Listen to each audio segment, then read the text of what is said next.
Hello दोस्तों, मैं आशुतोष कुमार। आप देख रहे हो सबका नॉलेज यूट्यूब चैनल। डर खत्म हो गया, सब्जेक्टिव का डर तुरंत आपका खत्म होने वाला है और आप लोग बेकार के डर रहे हैं। एकदम कोई डरने का बात ही नहीं है, क्योंकि देखिए सब कुछ करा दिया गया। भले ही आप नहीं पढ़े, लेकिन फिर भी आज जो सब्जेक्टिव का जितना भी इंपॉर्टेंट सब्जेक्टिव है, ऑल सब्जेक्टिव आज मैं आपको कराने वाला हूँ। सारा का सारा सब्जेक्टिव जो भी इंपॉर्टेंट बनेगा, सिलेबस से बाहर सवाल कभी नहीं देता है और सब कुछ जो बनने वाला है इंपॉर्टेंट वो आपको दे दिया गया है। आप पढ़े नहीं है, आज मैं आपको लिंक दूंगा उसका मैं एक्सप्लेनेशन दोबारा से नहीं करने जाऊँगा।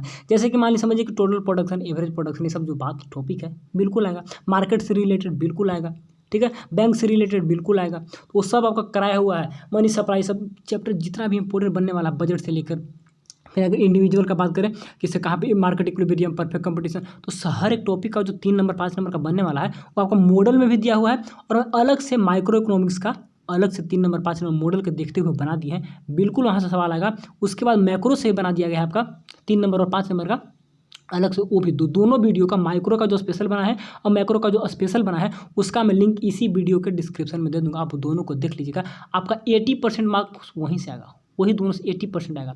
20% आपका मॉडल सेट से आ जाएगा। 100% मार्क्स 3 वीडियो पढ़िए, आपका 100 में 100 आएगा। सब्जेक्टिव में बात कर रहे हैं, ऑब्जेक्टिव का नहीं। ऑब्जेक्टिव के लिए माइक्रो आपका अलग से दे दिया है, क्योंकि देखिए जो टॉपिक बनेगा, जो सवाल बनेगा वही ना देंगे। अब अलग से बोल रहे अलग से दीजिए भैया, अलग से कहाँ से दे देंगे? जो बनेगा वही ना बनेगा। अब न्यूमेरिकल का बात है, ठीक है। न्यूमेरिकल 5 नंबर का फिक्स है, तो न्यूमेरिकल आपको बता दिया गया है। आज फिर न्यूमेरिकल का कॉन्सेप्ट आज एकदम 100% क्लियर हो जाएगा। न्यूमेरिकल का डर थोड़ा सा भी नहीं, 100% आज मैं न्यूमेरिकल का डर खत्म कर दूंगा। 5 नंबर आपका जेब में हो जाएगा, ठीक है। थोड़ा सा भी नहीं डरना है। और जो भी टॉपिक है, बात मानिए, आपका वीडियो बन चुका है। अब देखिए आपका रिजल्ट बेस्ट होगा, टेंशन फ्री रहिए, थोड़ा सा भी टेंशन नहीं लीजिए।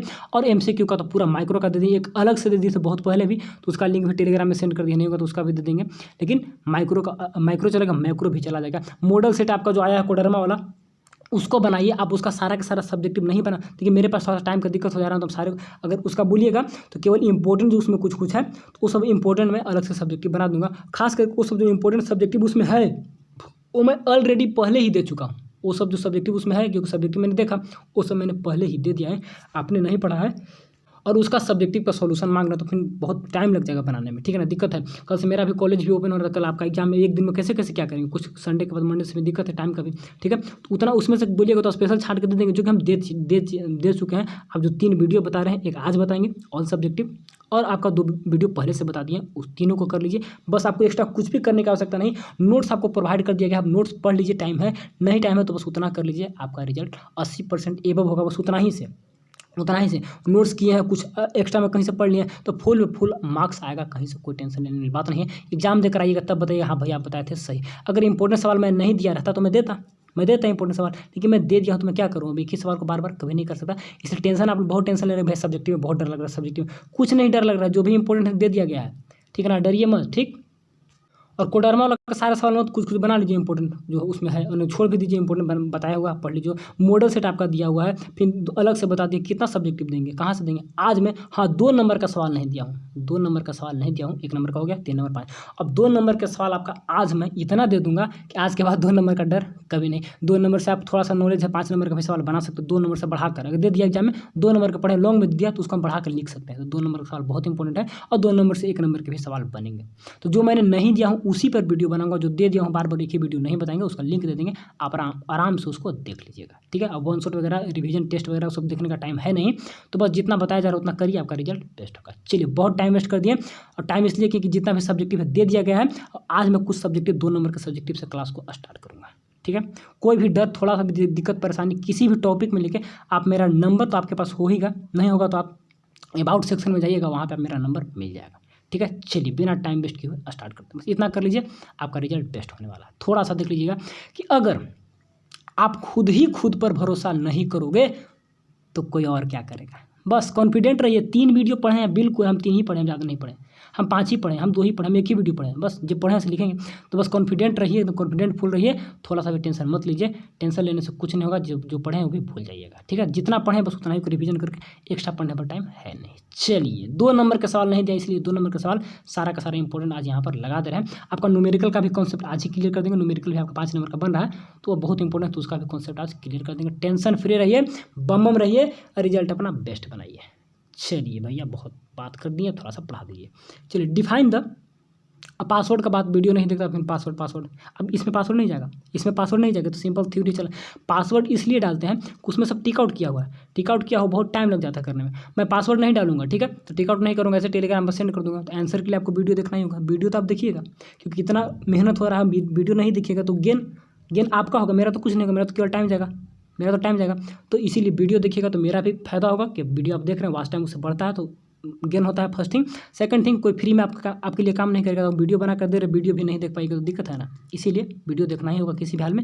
नहीं देखिएगा तो टेलीग्राम पर सेंड कर दूंगा बिना टिक आउट किए, तो आपको परेशानी है। अब एग्जाम में पढ़िएगा तो उसका आंसर टिक आउट तो है नहीं, तो फिर से परेशानी नहीं, इसीलिए टिक आउट करके सेफ्टी से भेज देते हैं। अब वीडियो में पासवर्ड ही बता दें, फिर भी कुछ क्या बोले, कमेंट करते रहता है झूठ सच, ठीक है।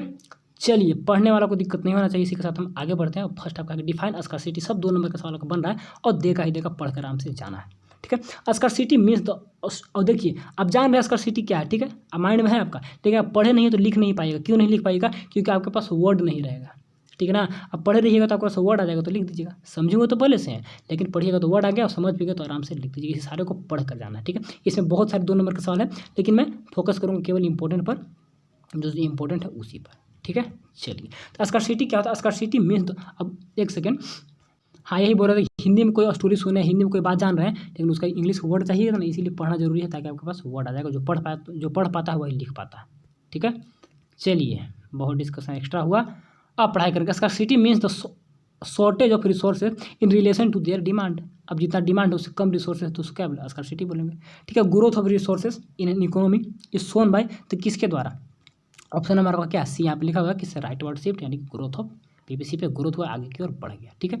Name the 3 central problem of economy, बहुत अच्छा सवाल है, तीनों का पढ़ लीजिएगा कि व्हाट टू प्रोड्यूस और for whom to produce. What is mean by the economising of resources, एकदम 2 नंबर का मोस्ट इंपॉर्टेंट सवाल है कि इकोनोमाइजिंग ऑफ रिसोर्सेज का मतलब क्या होता है। It means the making a best use of available resources, जो भी रिसोर्स है उसका अच्छे से यूज किया जाए, उसी को बोलते हैं इकोनोमाइज कर रहे हैं हम लोग, ठीक है। चलिए, define the normative economics with the suitable example. Normative को डिफाइन करने के लिए देगा, पॉजिटिव को दे देगा, तो 2 नंबर में और क्या दे सकता है, 3 नंबर भी दे सकता है, ठीक है। चलिए, normative economics is the type of economics that examine what an economy should be work, ठीक है ना, अंडर आइडिया ऑफ सर्कम, क्या होना चाहिए। नॉर्मेटिव में विचार दिया जाता है, ऐसा नहीं ऐसे करना चाहिए, ठीक है। और पॉजिटिव में क्या रियल होता है, ठीक है ना। तो शुड भी वर्ड डालिएगा तो आपका नॉर्मेटिव का काम हो गया। The price of milk should भी इतना, ठीक है, to give the dairy farmers higher living standard and have save the family farm, ठीक है ना। फैमिली फार्म को बचा सकता है, फार्म में बचा सकता है, क्यों, जब इतना अगर उसका होना चाहिए तो ठीक है, होना चाहिए, रियल में जितना हो तो पॉजिटिव आएगा, और होना चाहिए तो ये सब जो डिस्कशन करेगा वो आपका क्या होता है, नॉर्मेटिव होता है। चलिए ठीक है, 2 examples placed each of the micro and macro के एग्जाम्पल पूछ देगा तो क्या करेगा, भैया एग्जाम्पल पूछ दिया भैया, तो पढ़ लीजिए। Micro economics example are the individual demand and individual supply, and macro economics example are the aggregate demand and aggregate supply. बहुत ही सिंपल सा प्यारा सा एग्जाम्पल था। What does the point PPC inside, PPC के अंदर का, ठीक है ना, पीपीसी के अंदर का पॉइंट क्या इंसाइड करेगा, तो any point inside the production possibility curve indicate the under utilization of resources, resources का यूटिलाइजेशन सही से नहीं हुआ है, ठीक है, अंडर यूटिलाइज है। चलिए, define the marginal rate of substitution, बहुत अच्छा सवाल है, 2 नंबर में 100% दे देगा, तो क्या करिएगा, पढ़ लीजिए। तो एमआरटी क्या होता है, is the ratio of unit of one good sacrifice, ठीक है, loss to the produce 1 more good, loss by gain, formula याद रखिएगा, लॉस बाय गेन होता है कि 1 यूनिट सेक्रीफाइस करने पे कितना मैं अगला यूनिट को गेन कर रहा हूँ, ठीक, unit of other goods, MRT delta Y upon delta X, ठीक है, फॉर्मूला भी याद रखिए, delta Y upon delta X. What is the opportunity cost, ठीक है, अपॉर्चुनिटी कॉस्ट क्या है, it is the cost next best alternative for gain, जो कि नेक्स्ट बेस्ट अल्टरनेटिव, ई वर्ड को डालना है, फॉर गेन, जो कि मैंने खो दिया, जो मेरे लिए अच्छा था उसको मैंने क्या किया, अभी जो कर रहा हूँ, एक नेक्स्ट आगे का था जो कि अच्छा था उसको मैं छोड़ दिया तो क्या होता है, अपॉर्चुनिटी कॉस्ट होता है, ठीक है। डिटेल तो सब बहुत पहले बताया लेकिन फिर भी चलिए, what do you mean bye utility, मतलब क्या समझते हैं, तो बिल्कुल अच्छा है कि relative one satisfying power of a commodity is called utility, ठीक है, one satisfying power of a commodity is called utility.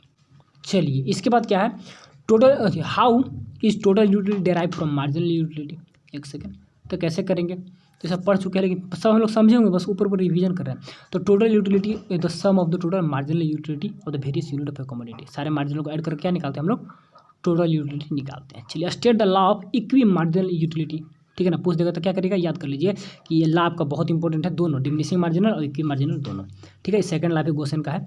चलिए, it state that a consumer gets maximum satisfaction when the ratio of the marginal utility of two goods and their price is equal.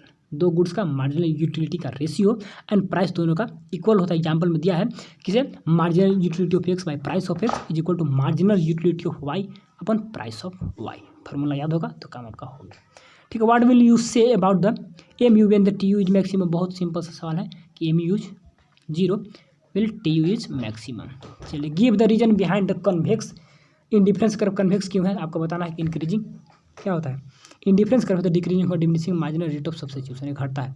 ठीक है, increasing कब होगा, marginal opportunity cost increasing कब, आपका PPC में, इसमें diminishing यानी डिक्रीजिंग, क्योंकि इसका ग्राफ ऐसे बनता है घटते हुए और इसका इस टाइप से बढ़ता है, उसका ग्राफ हम लोग जानते हैं। ठीक है, तो यहाँ पर देखिएगा। ठीक, तो इसका रीजन क्या है, इंडिफरेंस कर्व क्यों होता है कन्वेक्स, क्योंकि diminishing marginal rate of substitution is the reason behind convex to the origin. वही है कि एक गुड को छोड़ने पर दूसरा गुड को कैसे लेना है, तो उसके पे डिमिनिशिंग, अब डिटेल तो होगा नहीं यहाँ पर। चलिए, इसके बाद क्या है, इंडिफरेंस कर्व क्या है, so the various combination of two goods that give the same level of satisfaction हो गया टू द कंज्यूमर। ठीक है, ठीक है, और फार्मूला पूछेगा तो क्या होता है इसका, delta Y upon delta x भी याद रखिएगा। इंडिफरेंस कर्व स्लोप क्या होता है, डाउनवर्ड टू क्या होता है, left to right, downward to right, तो लेफ्ट से राइट होगा।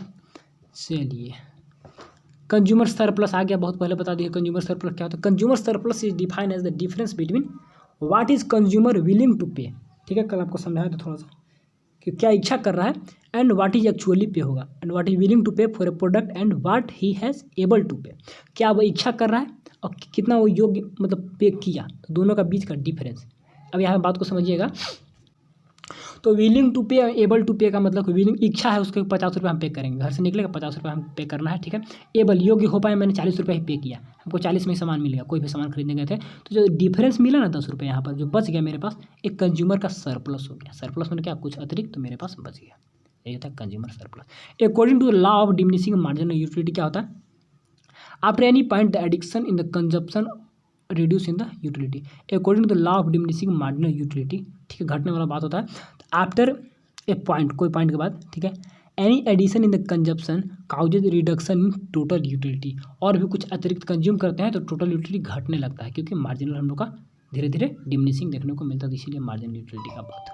What is called the point of क्या है, सेटिटी सेचुरटा, जो सेच्योर हो जाएंगे हम लोग, तो क्या होता है, point where the marginal utility become zero. तो मैक्सिमम का काम मैक्सिमम पहुंचेगा तो मार्जिनल जीरो, तो यहाँ पे हम लोग क्या होगा, सेचुरेटेड स्थिति में, तो उसी ऊपर है कि सेटीईटी है, सेटीईटी। ठीक है, सेचुरेटेड समझिए एक तरह से, फिजिक्स केमिस्ट्री में पढ़े हैं। चलिए, the total utility divided by the number of units consumer is known as average. Total utility को नंबर से डिवाइड करेंगे तो एवरेज निकल जाता है। ठीक, इसके बाद what is mean by production का मतलब क्या है, डिफाइन करने के दे देगा तो 2 नंबर में करना होगा। तो production means the transformation of input into output through a specific process. ठीक है, इनपुट वगैरह डालकर उसमें हम लोग कन्वर्ट करते हैं, ट्रांसफॉर्म करते हैं। चलिए, what will be the M payment T U maximum, तो सिंपल सा कि 0 हो जाएगा जब टी यू मैक्सिमम हो जाएगा। चलिए, where are the diminishing returns to a factor, तो टोटल प्रोडक्ट एलवेज डिक्रीजेज, तो ट्रू है फॉल्स है, फॉल्स बोल रहा है, एक second. Where there are diminishing returns to a factor, short run का बात हो रहा है, total product always decreases, total product हमेशा घटेगा, तो first the TP increases at the decreasing rate then the diminishing returns to a factor. तो यहाँ पे देखिए फॉल्स क्यों बोला, क्योंकि बोल रहा है आपको टोटल प्रोडक्ट एलवेज डिक्रीजेज, कब डिमिनिशिंग रिटर्न में भी टोटल प्रोडक्ट घटेगा नहीं घटेगा, डिमिनिशिंग रेट में क्या होता है, TPP increasing at decreasing rate when there is diminishing returns to effect. Diminishing return में डिक्रीजिंग रेट से लेकिन इंक्रीज ही करता है। ठीक है, तो इसीलिए फॉल्स कर दिया, ये आपका कुछ इंपॉर्टेंट उतना है नहीं। चलिए, टीपीपी इज टोटल प्रोडक्शन जो होता है product increases only when MPP increases, बिल्कुल ट्रू होना चाहिए, फॉल्स है देख लो। ओ ठीक है, एमपीपी आपका बढ़ेगा तो इंक्रीजिंग रेट से बढ़ेगा, एमपीपी घटेगा तो डिक्रीजिंग रेट से घटेगा, तो इसीलिए फॉल्स कर दिया। TPP also increases when MP decreases but remains positive, जब तक ये पॉजिटिव है तब तक वो इंक्रीज करेगा, जब एमपीपी निगेटिव होने लगता है तब टीपीपी घटने लगता है। ठीक है, यहाँ टोटल का हो गया मार्जिन का। ठीक है, चलिए, जब वह कब होगा, पॉजिटिव है तब तक निगेटिव में चला जाएगा, तब आपका टोटल घटेगा। चलिए, इसके बाद क्या है, increase in the TPP always indicates that we are the increasing returns to a factor. ये भी आपका फॉल्स बोल रहा है कि TPP increases when there way diminishing returns to a factor. Diminishing return में भी क्या होता है, बढ़ता है। ठीक है, वो रिलेशन बहुत माइंड में अच्छे से रखिएगा तब आएगा समझ में। चलिए, where there are diminishing returns to a factor the marginal and total product always fall. देख लेते भी फॉल्स है, क्योंकि डिमिनिशिंग भी होगा इंक्रीज होता है, ठीक, क्योंकि डिक्रीजिंग रेट है तो इंक्रीजिंग देखने को मिलता है। Only MPP fall not TPP fall, MPP घटे ये कभी नहीं घटेगा, क्यों? In the case of diminishing return to a factor TPP increasing and diminishing rate बढ़ेगा, लेकिन डिमिनिशिंग रेट से बढ़ेगा। तो हर जगह फॉल्स है तो कहीं पर ट्रू नहीं है। इस सब माइंड में कैसे आएगा? जब रिलेशन आपको माइंड में कंप्लीट रहेगा तभी आएगा, ठीक है। तो रिलेशनशिप को अच्छे से कर लीजिएगा, माइंड में पढ़ कर बैठा लीजिएगा उसको, जो भी नोट्स में है, तब आपका सब कुछ बन जाएगा। कैलकुलेट द एमपी कैलकुलेट करने के 3 नंबर देगा, 3 नंबर में डाल सकते हैं सब। तो आपका देखिए वेरिएबल यहाँ पर है, टोटल यहाँ पर एमपी कैसे कैलकुलेट करिएगा? तो यहाँ पर तो कुछ नहीं हुआ, यहाँ पर 1-1 5 हो गया, यहाँ पर क्या था 13 हो गया, 1-1 में यहाँ पर चेंज कर रहा है ना, यहाँ से 10 निकल गया, यहाँ से ऐसे एक एडिशनल में हम लोग माइनस करके निकालते हैं, ठीक है। 24 में 60 -4 निकल गया, आंसर हो गया। चलिए, why the average fixed cost curve never touches X axis through lie very close to X axis. क्यों नहीं करता है? Because the TFC can never be zero, total fixed cost कभी जीरो नहीं होता, इसीलिए वो टच नहीं करेगा। चलिए, ABC and AFC always lie below AC नहीं होगा, ऐसा क्यों? AC the summation of ABC and AFC, तो एलवेज एबव द दोनों से बड़ा होगा, क्योंकि दोनों को ऐड करके बनता है। Why the TBC curve start from origin से क्यों होता है? क्योंकि TBC क्या zero at the zero level of output, zero पे जीरो होगा, क्योंकि तो फिक्स है नहीं, तो जब हम लोग क्वांटिटी प्रोड्यूस करते हैं तभी ना बढ़ता है, तो इसीलिए हो गया। अच्छा, अब पूछ सकता है आपको कि डिफाइन परफेक्ट कंपटीशन, इससे होगा 2 ही नंबर का सवाल है, तो आप करना होगा सबको, आराम से पढ़िएगा, सब पढ़े होंगे तो माइंड में सब आ रहा होगा कैसे कैसे। डिफाइन द परफेक्ट कंपटीशन, तो perfect competition a market with the large number of buyer and seller, ठीक है ना, पढ़े रहिएगा तभी लिख पाइएगा, दिक्कत हो जाता है, ठीक है। Selling homogeneous product at the same price. What is monopoly? कोई मार्केट को डिफाइन करने को दे सकता है, तो monopoly market is situation where dominated by the single seller, ठीक है, who has full control over price. बात को समझ गए? चलिए, व्हाट इज ओलिगोपोली? क्या बोलो, कोई मार्केट दे सकता है। चलिए, oligopoly define as the market structure in which, अब मार्केट का वेटेज तो बहुत ज़्यादा है, in which there are few large seller who sell either homogeneous और डिफरेंशिएटेड, दोनों में से कोई कर सकता है, क्यों? ओलिगोपोली में, ठीक है। लेकिन फ्यू लार्ज सेलर रखिएगा तो फ्यू कुछ सेलिंग करने वाले होते हैं, ठीक है। ज़्यादातर डाउ पुलिस में फेमस है 2 वाले। व्हाट इज द प्रोडक्ट, क्या प्रोडक्ट डिफरेंशिएशन या फिर प्राइस डिस्क्रिमिनेशन, दोनों आपका टॉपिक इंपॉर्टेंट है। तो product differentiation means the close substituted offered by the different products to show their output differ from the other output available in the market, ठीक है। Differentiation can be in colour, size and product. देखिए, एक good है, उसके लिए close substitute बगल में दूसरा गुड भी होगा, जो कि उसको डिफरेंशिएटेड प्रोडक्ट कहेंगे, थोड़ा सा उसमें अलग होगा, कुछ साइज वगैरह, कलर वगैरह, ठीक है। तो वही करें, different product so their output differ from the other product, ठीक है, अवेलेबल इन द मार्केट। समझते, डिफरेंशिएशन किस में होता है? आपका मोनोपोलिस्टिक्स कंपटीशन में। What is the shape of the marginal revenue curve under monopoly में? इसका शेप क्या होगा? तो under monopoly market marginal revenue curve is downward sloping from left to right, it is lie below the average, marginal का हो गया या आपका एवरेज का हो गया, ठीक है। चलिए, what is break even point, ठीक है, इसे पढ़ते वक्त ही बताया हुआ कि इंपॉर्टेंट टॉपिक है। तो ब्रेक इवन पॉइंट क्या है? In a perfectly competitive market, break even price is the price at which a firm earn normal profit, ठीक है ना। AC आपको वहाँ पर क्या होगा? प्राइस के बराबर होगा। In the long run break even point is a firm where P is equal to AR is equal to MC। तो सबसे अच्छा है कि नॉर्मल प्रॉफिट जहाँ पर कमाता है तो वहाँ पर क्या होता है, हम लोग को ब्रेक इवन पॉइंट देखने को मिलता है, यहाँ प्राइस और कॉस्ट दोनों बराबर होगा। What is price taker? Price taker क्या है? प्राइस मेकर क्या है? व्हाट इज प्राइस, ठीक है। देखिए, price taker firm is one who has no option but to accept the price determine by the industry, industry द्वारा जो प्राइस डिटरमिन किया गया है उसी को उसको एक्सेप्ट करना होता है, तो प्राइस टेकर होता है परफेक्ट कंपटीशन। चलिए, what is the price maker firm? Price maker क्या होता है? Monopoly. Price maker is a one which can influence the price on its own, अपना प्राइस को खुद प्रभावित जो करता है। चलिए, individual firm under the perfect competition can not influence the market price, ठीक है। देन एक सेकंड, बोले आप समझे हुए हैं, आपके पास पढ़े नहीं है तो वर्ड आपके पास है तो लिख पाइएगा, वर्ड नहीं है तो दिक्कत होगी, इसीलिए आपको पढ़ना चाहिए तो वर्ड आपके पास हो जाए। पुराना वर्ड कहाँ से होगा? 9-10 का वर्ड यहाँ पे काम नहीं ना करेगा, ऐसे पढ़े 9-10 में नहीं तो दिक्कत हो जाता है, ठीक है। चलिए, in the individual firm under the perfect competition can not influence the market price, then the to and can how under the perfect competition industry can influence the market price by the क्या rising and lowing the output, बढ़ा घटा कर सकता है, ठीक है। What is the cooperative oligopoly? Cooperative oligo जो cooperate करेगा दोनों को, even an oligopoly market the firm cooperate with each other, ठीक है ना। कोलोगेटिव ओलिगोपोली भी से बोला जाता है, ठीक है। लगा, हाँ ठीक। चलिए इन हो गया। इट फार्म कोऑपरेट विथ, चलिए क्या बोल रहा है, cooperative market determine the price output and situation is called क्या, कोऑपरेटिव, दोनों मिलकर, ठीक। Oligopoly market in the firm cooperate with each other, ठीक, in determining the price and output, the situation is called cooperative oligopoly, ठीक है। What are the, क्या है, advertisement cost क्या होता है, एडवर्टाइजमेंट कॉस्ट, ये सब आपका ऑब्जेक्टिव सब्जेक्टिव दोनों के लिए रेडी हो रहा है। Advertisement cost are the expenditure incurred by the firm for the promotion of its sale such as publicity through TV, radio, newspaper, वही आपका सेलिंग कॉस्ट जो होता है वही एडवर्टाइजमेंट कॉस्ट, प्रचार करने का हम लोग जानते हैं कैसे कैसे। चलिए what is mean by normal profit का मतलब क्या समझते हैं। Normal profit is the minimum amount of profit which is required to keep entrepreneur in production in long run. Long run में हम करते required to keep an entrepreneur in production in long run में production करते रहे तो कम से कम उतना profit मिले कम से कम, तो उसी को बोलते हैं normal profit. What do you mean by the abnormal profit, ज़्यादा मिलेगा, रेवेन्यू ज़्यादा हो जाएगा, ठीक है। It is the situation for the firm when the total revenue is greater than total cost. Why A R is called M R under the perfect competition, why A R is equal to M R under perfect competition, क्योंकि homogeneous product होता है तो सारे का price equal होगा। तो देख लेते क्या लिखा हुआ है, A R is equal to M R under the perfect competition because price is constant, क्योंकि प्रोडक्ट होमोजीनियस है तो सारे का प्राइस कॉन्स्टेंट है तो सब बराबर होगा।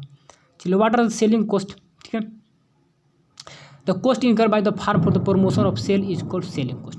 प्रमोशन करने के लिए जो पैसा हम लगा रहे हैं तो उसमें क्या होगा, सेलिंग कॉस्ट। वही advertisement cost, selling cost approx same ही है, ठीक है। In which market for the sale के, ठीक है, in which market form is there, अच्छा एडवर्टाइजमेंट और इसमें दोनों सेम ही है, कन्फ्यूजन हमको खुद है।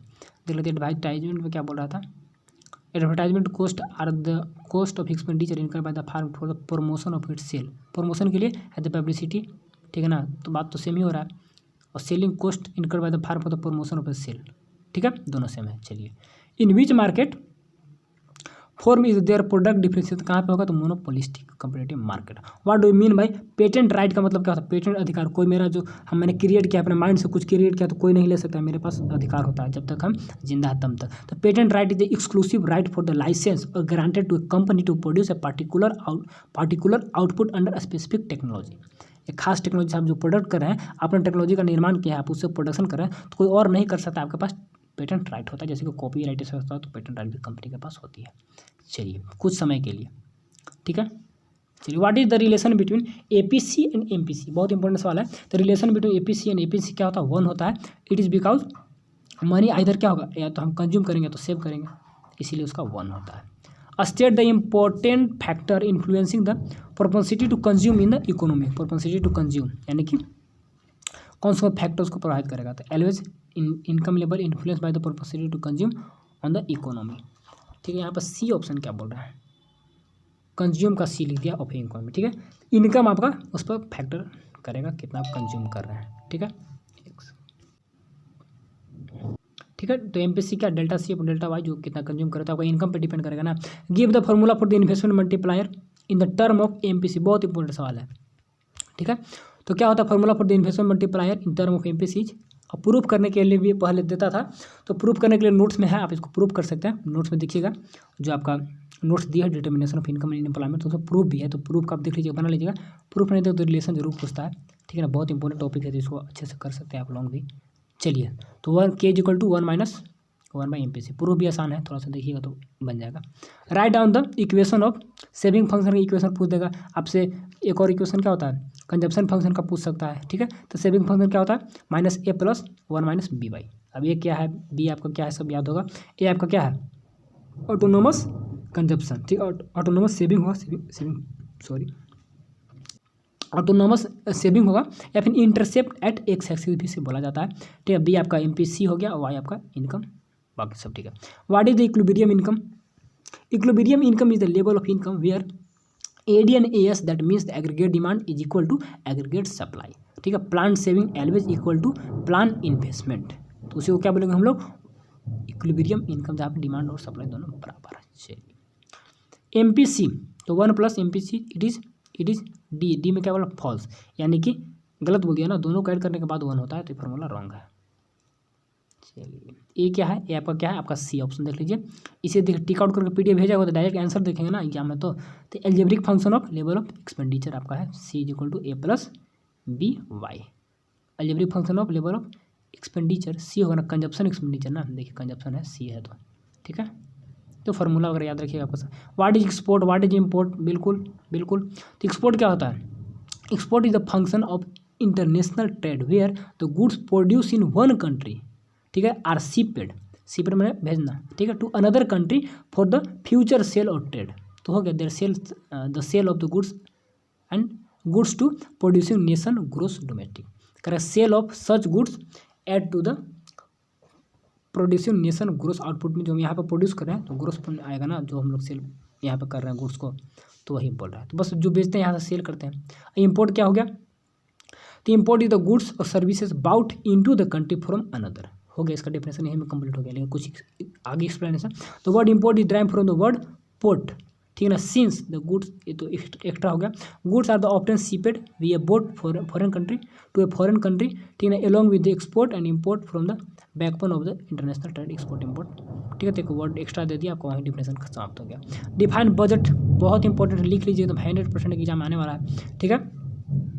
तो budget is an annual statement of the government estimated receipt showing item wise estimated receipt, हम लोग का नोट्स में आइटम वाइज डाला हुआ है, ठीक है, item wise estimated receipt and expenditure over the physical year, ठीक है, particular physical year of economy mainly India में कितना होता है 1 अप्रैल से 31 मार्च तक। तो क्या होता है?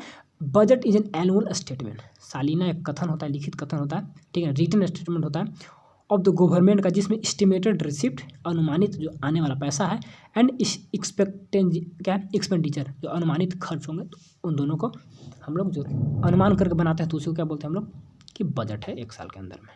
तो इसको याद कर लेना डिफिनेशन को। What are the two type of taxes, और नोट से यहाँ पर छोटा सा, तो टू में कौन? डायरेक्ट टैक्स और indirect tax. Direct tax include income tax, interest tax और वेल्थ टैक्स, याद कर लीजिएगा, बहुत इंपॉर्टेंट है, आपका ऑब्जेक्टिव में पूछेगा कि डायरेक्ट टैक्स का एग्जाम्पल बताइए। इनडायरेक्ट टैक्स में आपका आ गया custom duty, excise duty, sale tax, ठीक है ना, एंटरटेनमेंट टैक्स वगैरह, तो ये सब आपका एक्साइज ड्यूटी, सेल टैक्स, ये सब इसमें आ गया। और VAT तो वैल्यू एडेड इनडायरेक्ट में आ जाएगा। एक और बहुत गिफ्ट, गिफ्ट कहाँ चला जाएगा? गिफ्ट आपका चला जाएगा डायरेक्ट टैक्स में, ठीक है ना, और सेल आपका आएगा इनडायरेक्ट में। तो एग्जाम्पल याद रखिएगा। What are the main term of the capital receipt, what are the main item in capital receipt, बहुत अच्छा से पढ़ाया हुआ नोट्स में कि इधर हम लोग कैपिटल रिसिप्ट पढ़ते हैं, इधर रेवेन्यू रिसिप्ट पढ़ते हैं। तो इधर कुछ नहीं करेगा, इधर आपका करेगा, क्या करेगा?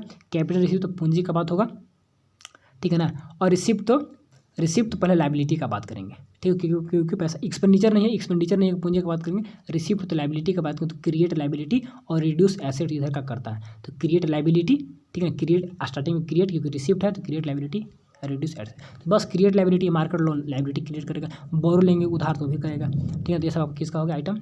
आपका कैपिटल रिसिप्ट का। तो डिफरेंस तो देगा नहीं उतना, लेकिन क्योंकि इसे लॉन्ग सॉल्व दे नहीं रहा, लेकिन माइंड में रहना चाहिए कि कैपिटल रिसिप्ट क्या होता है, वो रेवेन्यू रिसिप्ट एक्सपेंडिचर वगैरह का।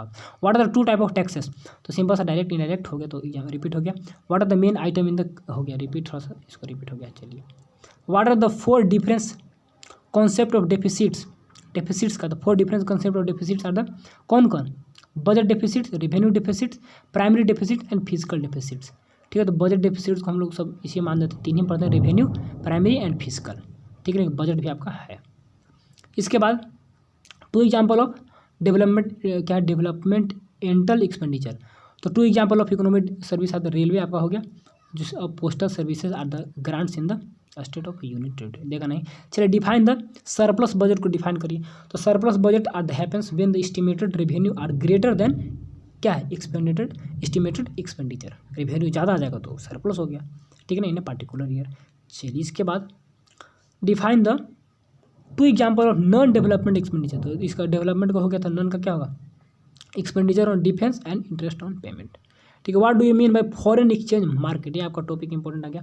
तो फॉरेन एक्सचेंज मार्केट का मतलब क्या होता है? तो फॉरेन एक्सचेंज मार्केट, इस चैप्टर को रिवीजन भी नहीं करवाएं तो इसका नोट्स को पढ़िएगा आराम से।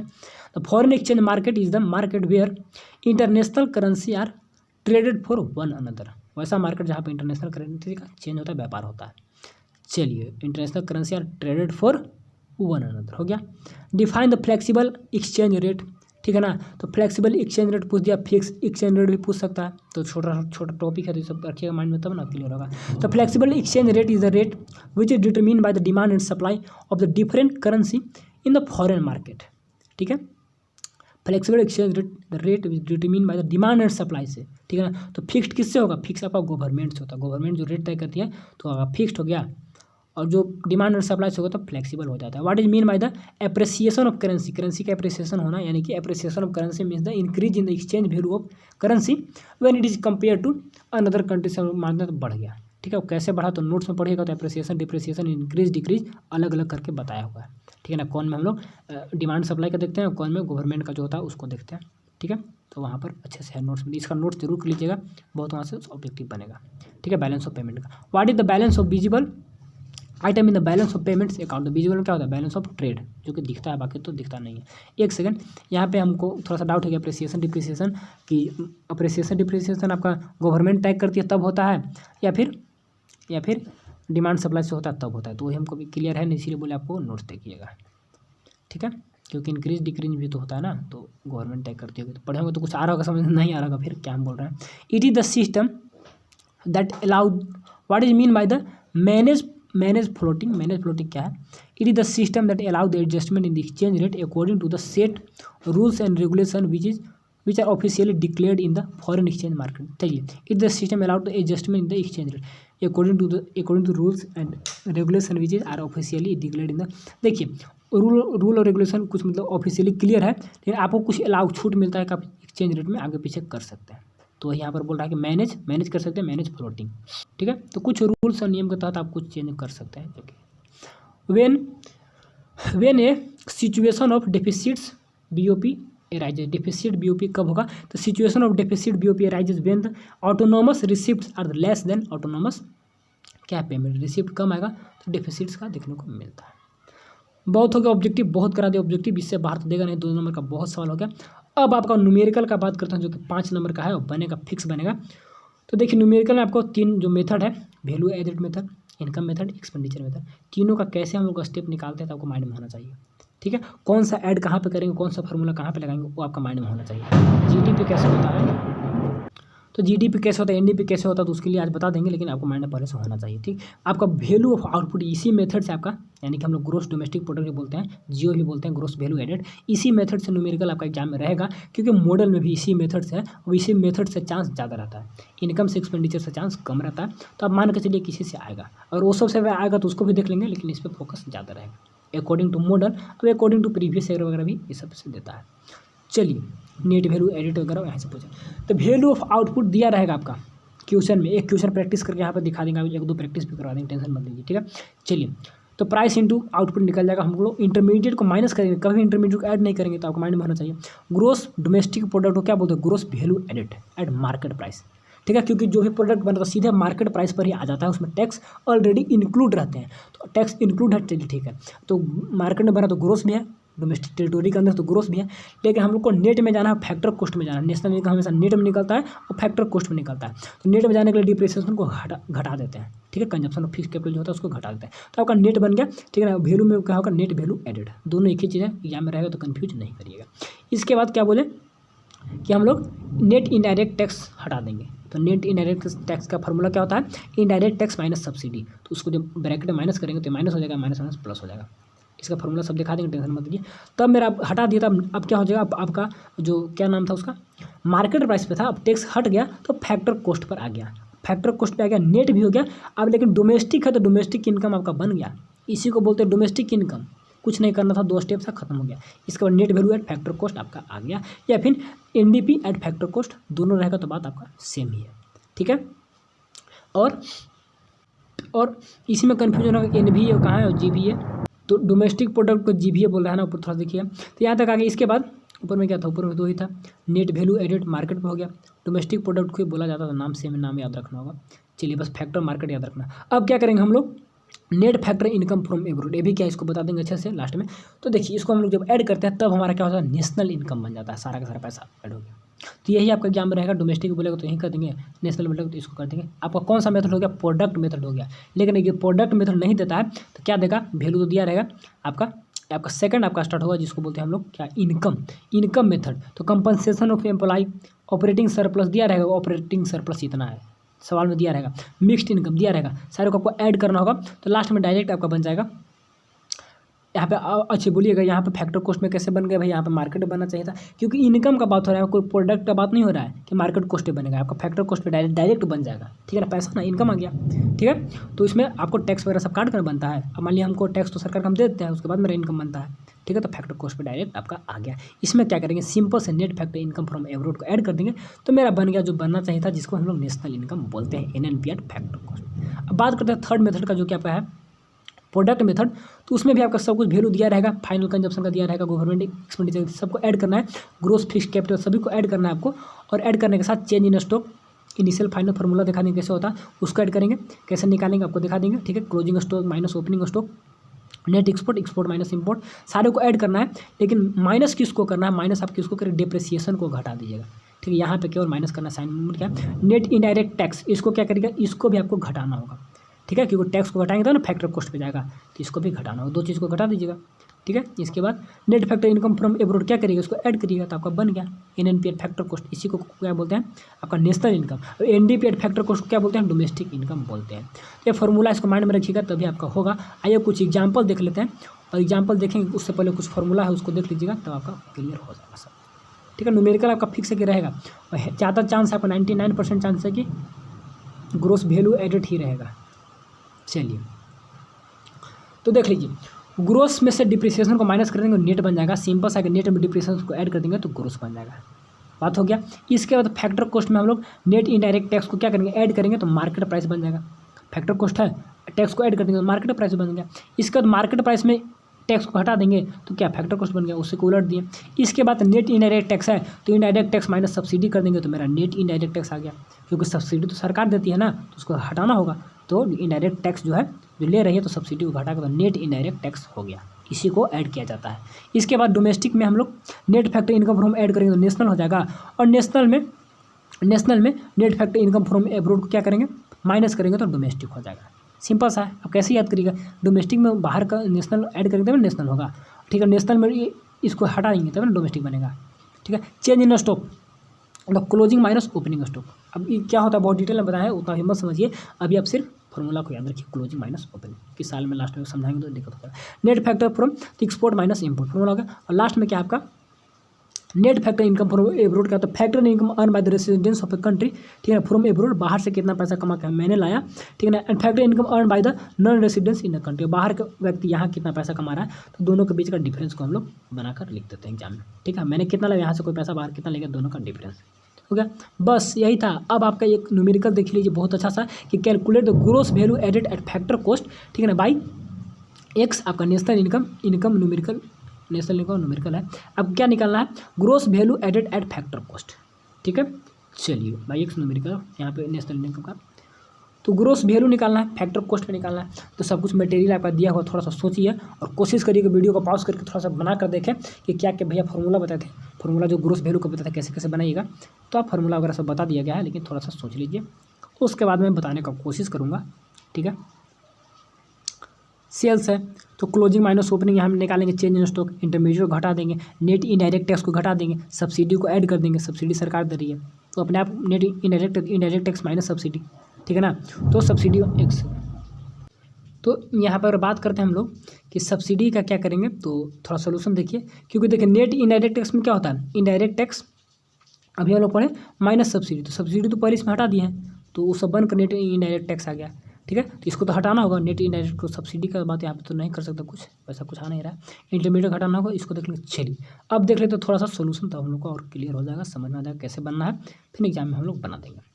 देख लीजिए, सेल आपका कितना हुआ, तो 400 सेल आपका लिखा हुआ है, ठीक। चेंज इन स्टॉक, तो क्लोजिंग माइनस ओपनिंग निकाल दिए, 200 माइनस 100, तो आपको 150 आ गया। इसके बाद उसमें हम लोग क्या करेंगे, वैल्यू ऑफ आउटपुट, दोनों को ऐड कर देंगे। 150 आपका सेल हुआ था, चेंज इन स्टॉक 150 हुआ था, तो 550 हो गया। इसके बाद इंटरमीडिएट को माइनस करेंगे, तो इंटरमीडिएट को माइनस कर दिया तो कहाँ पे आ गया, gross value at market price पे आ गया, क्योंकि आपका हम लोग कैसे निकाल रहे हैं, हम लोग वैल्यू एडेड यानी कि प्रोडक्ट मेथड, सॉरी प्रोडक्ट में, हाँ ठीक है, प्रोडक्ट मेथड से निकाल रहे हैं, तो उसमें तो मार्केट प्राइस पे आ जाएगा, ये बताए थे, ठीक है ना। GAV एट मार्केट प्राइस या फिर gross domestic product at market price, दोनों बात सेम ही है, डोमेस्टिक प्रोडक्ट या फिर gross value added market price हो गया, तो निकल गया आपका। अब तो इसमें क्या करें, नेट इनडायरेक्ट टैक्स को माइनस करेंगे, अभी देखे थे, तो 35 को हटा देंगे, माइनस कर देंगे, तो आपको 270 आंसर आ गया। क्या बोले कि उसमें हम लोग सब्सिडी का बात नहीं करेंगे, सब्सिडी इसमें ऑलरेडी इंक्लूडेड हो जाता है। यही था जान कभी इस टाइप का और आएगा तो बना कर देखेंगे। तो न्यूमेरिकल बनाने का सबसे आसान तरीका फॉर्मूला आपको माइंड में रहना चाहिए, फिर कैसे बनता है वो भी आपको माइंड, केवल फार्मूला है बता दिए और कैसे बनता है नहीं बता तो नहीं बना पाइएगा। तो फार्मूला बता दिए, कैसे बनता है वही बता दिया गया, अब आपको दिया जाएगा तब आप बना पाइएगा। अब बिना देखे बिना बनाए नहीं बना पाएगा। न्यूमेरिकल को सोचता है कि हम डायरेक्ट फार्मूला सर पढ़ा दिया, फार्मूला दे दिया, बना लेंगे, तो बहुत सोचिएगा तो बन जाएगा, ऐसा बात नहीं है। लेकिन जब नहीं बना तो सोल्यूशन देख लीजिए। अब तो जान के कैसे बनता है, अब जान के कैसे बनता है तो उसी टाइप के एक और आप प्रैक्टिस कर लीजिए, क्योंकि हर एक का माइंड अलग अलग रहता है ना। कोई है कि फार्मूला देकर तो बना दिया, माइंड किसी का तेज है तो सोच के थोड़ा टाइम लगा बना दिया, कोई नहीं बना पा रहा है, कोई देख के भी नहीं बना पाता, सबका अपना अपना है। लेकिन हम लोग सीख लेंगे, देख कर सीख लेंगे, जान कर सीख लिए तो मैं अपना बना दूंगा, क्योंकि हमें किसी भी हाल में आना चाहिए बनाना कैसे होता है। Calculate the value of output from the, इसलिए बोला जाता है कि हार्डवर्क जो है ना, हार्डवर्क वो आपका सबसे ज़्यादा काम करता है एज़ कम्पेयर टू तेज है, बहुत कुछ है लेकिन हार्डवर्क करिएगा तो आप उससे भी आगे निकल सकते हैं। ठीक है, चलिए तो आपका क्या बोलते हैं हम लोग, नेशनल इनकम यहाँ पे एक और दे दिया, तो देखिए इसको क्या बोल रहा है, सब कुछ देखिए वैल्यू दिया हुआ है, net value added at factor cost, depreciation दिया है, एक्साइज ड्यूटी, तो एक्साइज ड्यूटी टैक्स का काम करेगा। ठीक है, इंटरमीडिएट कंजप्शन हटाना होगा। ठीक है ना, goods and services tax, tax को क्या करेंगे, हमेशा हटाएंगे, इस सबको हटाना ही होगा। सब्सिडी को ऐड करेंगे, सब्सिडी सरकार देती है तो उसमें ऐड होता है सब्सिडी।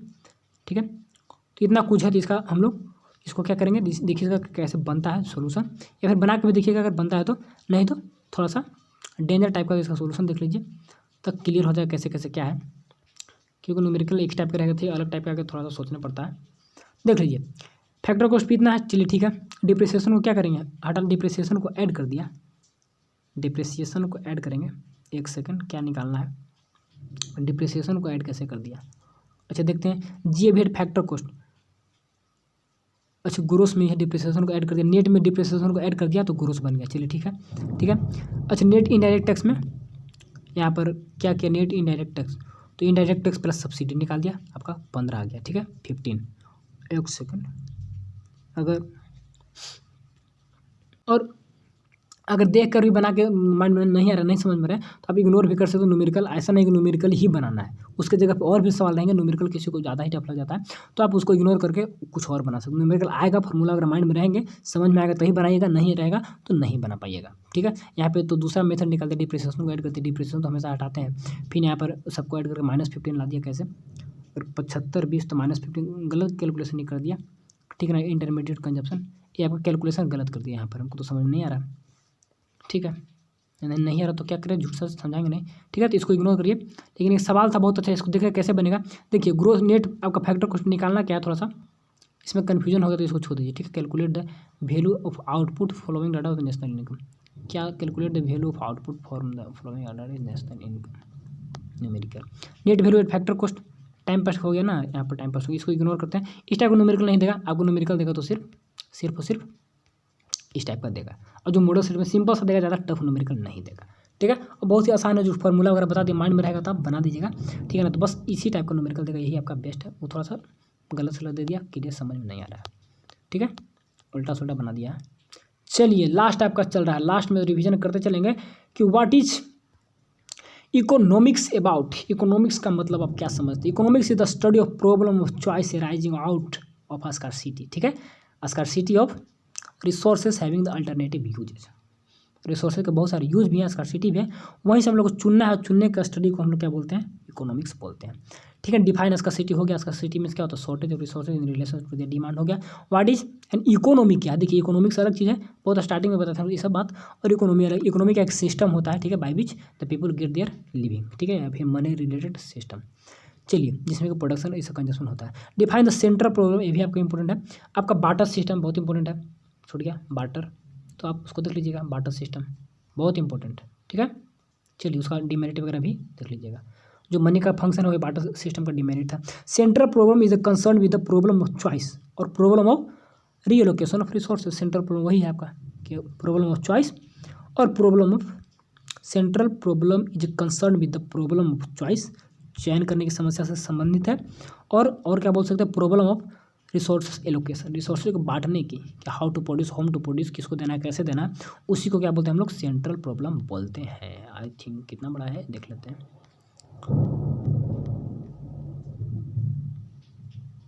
ये सब तो पढ़ाया हुआ टॉपिक है। इसके बाद आपका लास्ट होगा, यानी कि 2 पेज है, थोड़ा सा जल्दी से कर देते हैं क्योंकि पूरा माइक्रो एंड मैक्रो दोनों आपका समाप्त हुआ, इसी के साथ दोनों आपका समाप्त हुआ। और do understand by the positive economy हो गया था, नॉर्मेटिव भी तो वहाँ पर व्हाट इज इकोनॉमी अबाउट हो गया, सेंट्रल प्रॉब्लम हो गया। चलिए, क्योंकि पूरा इकोनॉमिक आपका आई थिंक 1 घंटा का वीडियो बन ही जाएगा, 44-45 ज़्यादा टाइम है। चलिए, तो what do you understand by the positive economy, पूरा इकोनॉमिक्स खत्म। तो positive deals with the how and economy facing the economy solve, कैसे होगा, ठीक है ना। And it analyse the cows and effect relationship को पॉजिटिव करता है। It deals with the what is and what is and what was था, क्या है, क्या मतलब कि what is and how an economic problem is actually facing, economic problem facing an economy solve, कैसे सोल्व होगा, क्या है, उसी के बारे में वो था, कैसे शुड भी होना चाहिए। ठीक, what do understand by normative economy, normative analysis with the deals with the क्या आउट टू है, शुड भी होना चाहिए, how to economic problem should be solve, कैसे सोल्व होना चाहिए, ठीक है ना। एंड यहाँ पे कहता है कि हाउ एन इकोनॉमिक सोल्व, कैसे सोल्व हुआ और कैसे होना चाहिए। ये दोनों में डिफरेंस नोट्स में और क्लियर होगा, देखिएगा वहाँ से। ठीक है, one reason for which gives right to economic problem, तो क्या स्कार्सिटी ऑफ रिसोर्सेज हो गया, उसका अल्टरनेटिव यूजेज भी है। नेम द 3 सेंट्रल प्रॉब्लम, तो what to produce, how to produce, ठीक है, फॉर होम टू प्रोड्यूस, ठीक, आपका दे सकता है नेम लिखने के लिए। व्हाट इज अपॉर्चुनिटी कॉस्ट हो गया, the cost of next best alternative forgiveness याद हो गया। What is the need for the economising of resource, ये भी हो गया। तो व्हाट इज द वही comparison between the decrease in the economising super में हो गया था। What is the production possibility frontier, production possibility curve क्या है, the boundary line we show the various combination of two goods to which can be produced with the help of given resource and technology से हम जितना produce करते हैं, तो boundary line दिखाता है कितना प्रोड्यूस, तो प्रोडक्शन पॉसिबिलिटी कर्व है। पीपीसी इज कनकेव क्यों, क्योंकि इंक्रीजिंग मार्जिनल अपॉर्चुनिटी कॉस्ट यहाँ पर क्या होता है, बढ़ता है। सब पढ़ाया हुआ, आराम से इसको पढ़ना, एक बार घर पर आत्मा सबको पढ़िएगा। When is the domestic income greater than national income, domestic income कब होगा ग्रेटर नेशनल इनकम से, जब net factor income from abroad क्या होगा, जब निगेटिव होगा तब, ठीक है, डोमेस्टिक इनकम ज़्यादा हो जाएगा, उल्टा रिलेशन है, याद रखिए। What is the national disposable income, क्या है, डिस्पोजेबल इनकम पूछ सकता है, या प्राइवेट इनकम, इसके बाद पर्सनल इनकम, ये सब टाइप है, लेकिन चांस कम है पूछने का, ठीक है। इट इज़ द इनकम, लेकिन पढ़ लीजिए थोड़ा सा, which available in the whole economy for the spending, disposable income, जो खर्च करने का हमको पास होता है, MP net current from abroad से ऐड करके, जो मेरे पास स्पेंड करने का जो मनी होता है उसी को डिस्पोजेबल बोलते हैं। What must be the added, tax वगैरह हटाकर, what must be added to the domestic factor of income to obtain national income, domestic में क्या ऐड करेंगे, तो net factor income from abroad को ऐड करेंगे तो नेशनल बन जाएगा। Explain the meaning of non market activity, non market activity refers to the acquiring of the many final goods and service not through the क्या regular market transaction जो नहीं होता है, कि vegetable so in the background, non economic activity जो production वगैरह से related नहीं। Define the nominal GDP, define the real GDP, इतना सब ऑब्जेक्टिव है ना, ऑब्जेक्टिव है, 2 नंबर कौन दे देगा, कोई गारंटी नहीं है, इसलिए सबको पढ़ना है। चलिए, GNP measure in the term of market, current market price पे होता है या आपका बेस ईयर पे होता है, दोनों का देख लिया हम लोग, ठीक है ना। जीएनपी कंप्यूटर है तो कांस्टेंट प्राइस है, बेस ईयर प्राइस पे उसको बोलते हैं हम लोग real GDP. Meaning of real flow का मतलब क्या होता है, रियल फ्लो, तो it refers to the flow of, एक मनी फ्लो होता है, एक रियल फ्लो होता है, ठीक। तो it refers to the flow of goods and services between different sector of economy and flow of payment for the different sector, तो आपका मनी फ्लो हो जाएगा, ठीक। Example of the flow of goods household to firm, ठीक है ना, goods याद होगा। डिफाइन मनी फ्लो भी यहाँ पे दे दिया, देखिए दोनों को देख लीजिए, बहुत अच्छा है, मनी फ्लो भी साथ ही साथ हो गया। It refers to the flow of money between the different sector, वही बोल रहे different sector economy the firm, example from consumption to, ठीक है। एग्जाम्पल यहाँ पे लिखा है कैसे कैसे हम लोग 2 सेक्टर इकोनॉमी आपको दे दिया, उसको देख लेना है, ठीक है ना। इसको आप पढ़ लीजिएगा, सब बहुत सिंपल है, हम पढ़ रहे हैं, अभी पढ़िए तो समझ में आ जाएगा, ऐसा बात नहीं है। What is the bank rate, क्या है बैंक रेट, क्या है, it refer to the rate at with the central bank lends money to the commercial bank को जिस रेट से पैसा देता है, ठीक है, as a lender last rate, central bank commercial bank को जिस रेट से पैसा देता है। Central bank increase the bank rate, inflation बढ़ा देता है, एंड डिक्रीज करता है कब, डिफ्लेशन में बैंक रेट कम करता है। ओपन मार्केट क्या है, ओपन मार्केट ऑपरेशन पूछ देगा, लॉन्ग भी पूछ सकता है, लेकिन क्या है, it refers to buying the selling of security of the central bank from the public and commercial bank, security का लेन देन करता है कौन, it refers to the buying and selling of security by central bank के द्वारा, ठीक है, फ्रॉम पब्लिक से या फिर कमर्शियल बैंक से सिक्योरिटी। अब सिक्योरिटी वगैरह क्या होता है डिटेल यहाँ पर मजा, डॉक्यूमेंट्स वगैरह रहता है, उसमें कुछ लिखा रहता है। It sell the government security during the inflation बेचेगा, एंड डिमांड फॉर द, इसमें घटेगा, कैसे क्या होता है, पैसा लेन देन करना है, तो सब बात का चीज़ है।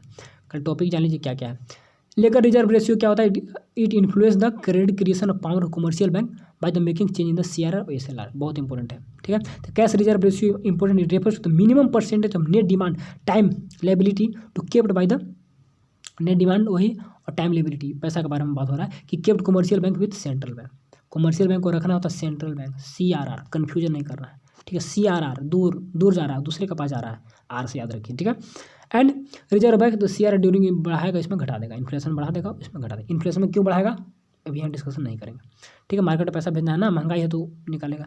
चलिए अस्ट ड्यूरिंग लिक्विडिटी SLR क्या है, ratio it a minimum percentage of net demand and time liability. Net demand and time liability दोनों को याद रखिएगा, net demand and time liability, ठीक है। इसी को क्या करना है, या तो एक बार खुद के पास रखना है SLR, और जो बैंक वहाँ पे क्या बोलते हैं सेंट्रल बैंक के पास जो रखेगी तो उसको हम लोग बोलते हैं CRR, किसको, net demand and time liability, ठीक है। तो कमर्शियल बैंक रिक्वायर्स टू, या मिनिमम परसेंटेज ऑफ कैश, ये भी आप अपने लैंग्वेज में लिख सकते हैं, टू ऑब्टेन द देमसेल्फ। चलिए SLR क्या है, इंक्रीज इन्फ्लेशन और डिक्रीज हो गया। तो इसमें क्या है आपको ध्यान देना है, कैश ये क्या है, SLR क्या है, ठीक है। कुछ पैसा कुछ परसेंटेज अपने पास रखती है, यहाँ पर दे देती है दूसरे को, ठीक है। एस मैंने सेल्फ समझिएगा, सेल्फ अपने पास, और सी मैंने क्या समझिए कि मतलब कुछ याद रखिए, ट्रिक लगाइएगा। RR मैंने दूर कुछ हम बता दिए, ठीक है। चलिए what is the relation between MPC and NPS, बहुत आसान है, सिंपल सा है, सब बनाया हुआ पढ़ लीजिएगा कि APC क्या होता है, सब फॉर्मूला बेस्ट है, state the important factor of, ये भी पढ़ लीजिएगा। व्हाट इज इन्वेस्टमेंट पढ़ लीजिएगा, बहुत सिंपल है, सब पढ़िएगा समझ में आ जाएगा। व्हाट इन्वेस्टमेंट मल्टीप्लायर, ये भी इक्विलिब्रियम इनकम क्या है, formula for the investment multiplier आपका हो गया 1 - MPC, ठीक है। Which can be minimum of the, चलिए लास्ट ईयर तो थोड़ा सा आराम से करते हैं। What is can be the minimum value of investment multiplier 1, पूछेगा कि क्या होगा, तो मिनिमम वैल्यू उसका 1 होता है investment multiplier. What is the maximum value of multiplier, infinity होगा, ठीक है, और कि 1 होता है इन्वेस्टमेंट मल्टीप्लायर, इन्फिनिटी होगा। चलिए give the equation of propensity to consume, equation आप दे दीजिएगा। Right down the equation of saving function, आपको इक्वेशन क्या बोलेंगे, ये सब आपका दे सकता है लिखने को 2 नंबर में भी, बहुत बढ़िया सब कुछ बता दिए डिटेल में, और लॉन्ग के लिए 2 वीडियो का लिंक दे देंगे, कर लीजिएगा। और बहुत हर एक टॉपिक पूरा आपका बुक रिवीजन हो गया, कितना मिनट होगा, मात्र 51 मिनट हो रहा है, पूरा बुक आपका माइक्रो और मैक्रो हर एक टॉपिक, और छोटा टॉपिक से ही बड़ा टॉपिक बनता है। अब मैं यहाँ पे बैंक के बारे में CLR SLR पढ़ा तो वही तो बैंक में मिलेगा, ठीक है ना। यहाँ पे पढ़ रहे हैं आप क्या बोलते हैं, इन्वेस्टमेंट मल्टीप्लायर, तो यही तो बनेगा कि क्या मल्टीप्लायर है, क्या रिलेशनशिप है। तो हर एक टॉपिक आपका रिकॉर्ड हो गया। न्यूमेरिकल का पोर्शन भी थोड़ा सा डील कर दिए, अब न्यूमेरिकल एक दो बना कर देखिएगा, माइंड में आता है, कॉन्सेप्ट बैठता है तो ठीक है, नहीं है तो टेंशन नहीं लेना, सिंपल सा बैठ ही जाएगा, बन ही जाएगा, ठीक है। इसी के साथ कोई दिक्कत तो कमेंट कर दीजिएगा, लिंक वगैरह दे देंगे, वीडियो आपका चला जाएगा। आज सब 2 नंबर का सवाल छाँट कर आपके पास ले आए थे। चलिए ऑल द बेस्ट, पढ़िए, रिजल्ट बनाइए, थोड़ा सा भी टेंशन लेने की बात नहीं, जो बता दे रहे हैं उससे बाहर एक में सवाल नहीं देगा, टेंशन मत लेना, इसको पढ़ लीजिए। 1 घंटा आपको पढ़ने में लगेगा, आराम से रात में सबको पढ़ना है, समझना है। कोई टॉपिक में दिक्कत हो आप नेट पर सर्च करके पढ़ सकते हैं, ठीक है। या फिर हमसे कॉन्टैक्ट करिएगा, कोशिश करेंगे कि बता दें आपको, जो भी डाउट होगा उसको सॉल्व कर दें, ठीक है। चलिए ऑल द बेस्ट, क्या बोलते हैं, thanks for watching and love you, support करते रहिए, पढ़ते रहिए, रिजल्ट अपना बेस्ट बनाते रहिए। चलिए ऑल द बेस्ट।